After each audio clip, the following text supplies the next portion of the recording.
সময়, জীবন, কাল।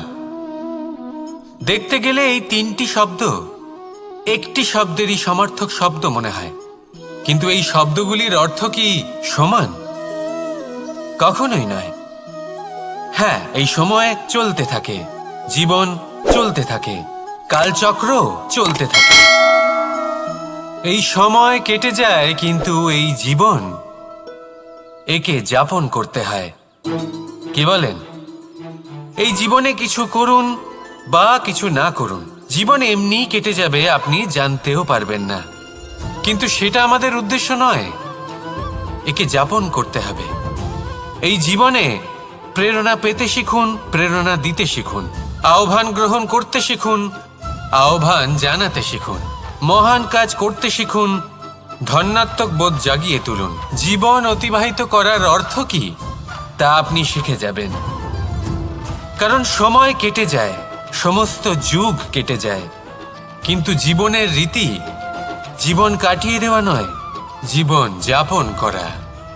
এই জীবন সম্পূর্ণরূপে অনুভব করতে হবে, নতুন পথ বানাতে হবে। এবারে যদি এই জীবন বাঁচার সময় একবার ভেবে দেখুন, যদি মনে প্রেম থাকে, সদ্ভাবনা থাকে, তাহলে কি হবে? এই জীবনকে বাঁচার অনুভূতিটাই অন্যরকম হয়ে যাবে, একটা আনন্দময় অনুভূতি লাভ করবেন। তাহলে এটাই করুন, আর আমার সাথে ভালোবেসে বলুন, রাধা রাধা। আপনি কি কখনো কোনো জলের ধারা দেখেছেন? তার সামনে যতই মাটি থাকুক না কেন, যতই কাদা থাকুক না কেন, যখন এই জলের ধারা বইতে আরম্ভ করে দেয়, তখন এই কাদাকে নিজেই ধুয়ে নিয়ে যায়। ওই কাদাকে ধুয়ে দেয় এবং নিজের পথ নিজেই তৈরি করে নেয়। তাহলে আপনিও এরকম জলের মতো হয়ে উঠুন।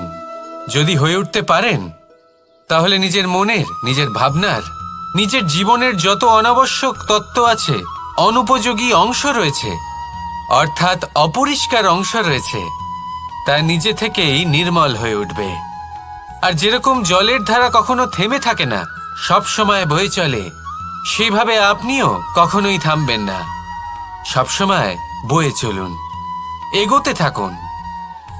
পথে যদি অনেক বিপদ আসে, সমস্যা আসে, থামবেন না, তার উপর নিরন্তর প্রহার করুন, নিরন্তর প্রয়াস করুন, আর অগ্রসর হন। আপনি ভেবে দেখুন, এই জলের ধারা কখনো থেমে থাকে না, সবসময় বয়ে চলে, বিপদের সম্মুখীন হয়ে তাকে সাথে বয়ে নিয়ে চলে। সেই জন্য জলের ধারা, প্রবাহমান এই ধারা, এর থেকে কখনো দুর্গন্ধ আসে না, এতে কখনো ময়লা জমতে পারে না, বরং পালিত হয় সুন্দর প্রাণবন্ত জীবজন্তু, যেমন সুন্দর ছোট মাছ। তাই আপনিও এটাই করুন, কখনো থামবেন না, শুধু চলতে থাকুন, জলের ধারার মতো বইতে থাকুন। আপনি আপনার লক্ষ্য অবশ্যই খুঁজে পাবেন, আর তার সাথে নিজের অন্তরের যে মালিন্য রয়েছে, তা আপনি নিজেই নিজের থেকে দূরে করে দেবেন। তাহলে আসুন আর আমার সাথে ভালোবেসে বলুন, রাধা রাধা। এবার অনেক সময় মানুষের মনে এরকম প্রশ্ন আসে যে এই সংসারে সব থেকে বড় বিপদ কি? কেউ বলে ধর্ম সংকট, আবার কেউ বলে প্রাণের উপর আসা সংকট। প্রত্যেক মানুষের জীবনে বিভিন্ন সংকট আসে, আর এই সমস্ত সংকট অত্যন্ত বিচিত্র হতে পারে। এই সমস্ত সংসার হলো সংকট দ্বারা পরিপূর্ণ। ঠিক আছে, আপনাকে একটা উদাহরণ দিই। একজন ধনী ব্যক্তি, এবার ওনার জীবনে সংকট কি হতে পারে? সংকট এটাই যে কেউ তার সম্পত্তি চুরি না করে নেয়, আমরা বুঝতে পারছি।